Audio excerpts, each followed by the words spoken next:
पहिल्याच दिवशी राज्यभरात पावसानं दमदार हजेरी लावली। पावसामुळे विविध ठिकाणचे धबधबे प्रवाहित झाले, तर नदी नाले देखील दुथडी भरून वाहू लागलेत। आपण पाहूया।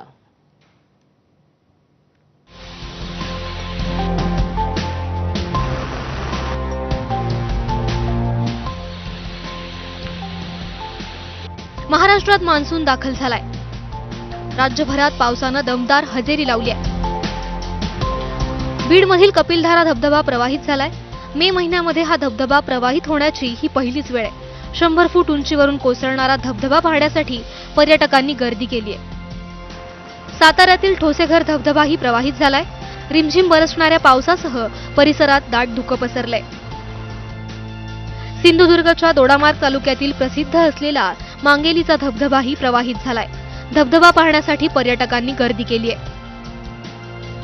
गेल्या 4 दिवसांपासून दौंड तालुक्यात जोरदार पाऊस सुरू आहे। साचलेल्या पाण्यात एक इनोव्हा कार वाहून गेली आहे। सुदैवानं यात जीवितहानी झाली नाही। पुराच्या पाण्यातून दुचाकी चालवणं एका व्यक्तीला चांगलंच महागात पडलं।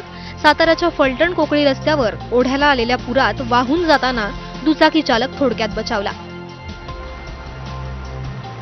साताऱ्यातील फलटण तालुक्यात रेकॉर्ड ब्रेक पाऊस झालाय।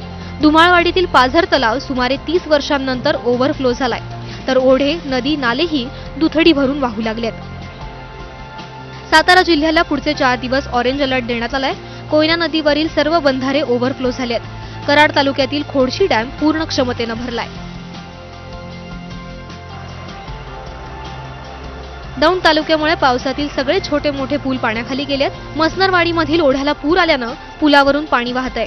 काही गावांचा संपर्कही तुटलाय। सोलापूर जिल्ह्यातील माळशिरस तालुक्यात ओढे नाले ओसंडून वाहत आहेत। अशातच रेडे गावातील ओढा सध्या पावसामुळे ओव्हरफ्लो झालाय। गेल्या 10 दिवसांपासून सोलापुरात जोरदार पाऊस सुरू आहे। पावसामुळे चंद्रभागेची पाणी पातळी तब्बल 1 मीटरनं वाढली आहे। साताऱ्याच्या माण तालुक्यामध्ये बहुतांश भागामध्ये पाऊस झालाय। अनेक गावांचा संपर्क तुटल्याची माहिती आहे। नाशिकच्या सिन्नरला वादळी वाऱ्यासह मुसळधार पाऊस झालाय। सिन्नर शहरामध्ये असलेलं बस टर्मिनलचं शेड पावसामुळे कोसळलंय। हिंगोली जिल्ह्यामध्ये गेल्या 10 दिवसांपासून मोठ्या प्रमाणात पाऊस सुरू आहे। पावसामुळे शेतात वाळवण्यासाठी ठेवलेल्या भुईमुगाच्या शेंगा पूर्णपणे भिजल्या आहेत। बीडमध्ये पावसानं थैमान घातलंय, त्यामुळे काढणीला आलेल्या कांद्याच्या पिकाचं मोठं नुकसान झालंय।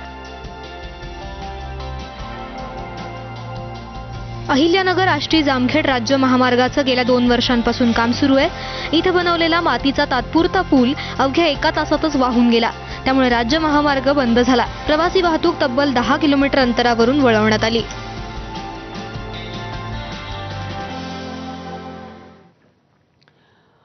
दरम्यान मान्सून आधीच दाखल झाला असला तरी शेतकऱ्यांनी पेरणीची घाई करू नये असं आवाहन कृषी विभागानं केलं आहे। 27 मे पासून मान्सूनच्या प्रवासाची गती कमी होणार असल्यामुळे राज्यातील हवामानात लवकरच मोठे बदल दिसून येतील। सध्याच्या अंदाजानुसार 27 मे पासून राज्यातील हवामान हळूहळू कोरडं होईल आणि काही प्रमाणात तापमानात वाढ देखील होईल। त्यामुळे पेरणी आणि लागवडीची घाई करू नये असं आवाहन कृषी विभागाकडून करण्यात येत आहे।